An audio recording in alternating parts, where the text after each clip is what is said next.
অনুব্রত মণ্ডল তিনি জামিন পেয়েছেন ইডি মামলায়।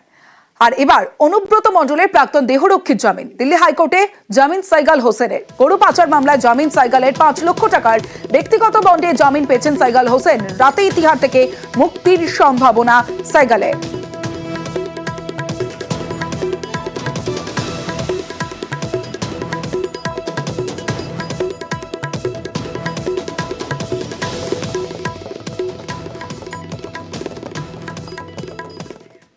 পুজোর পরেই শুরু হবে আবাস সমীক্ষা।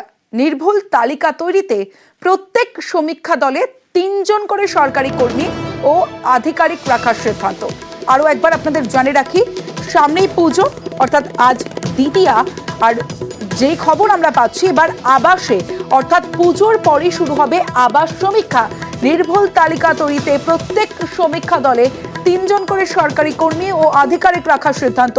বিপুল কর্মীর যোগানে একাধিক দফতরকে চিঠি পঞ্চায়েত দফতরে।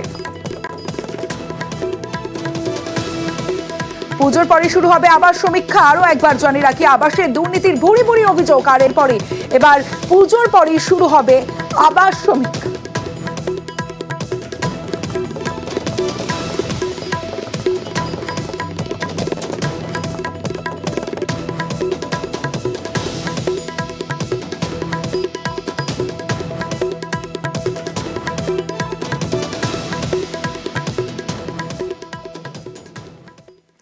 স্বরূপনগরে ফুঁসছে ইছামতি।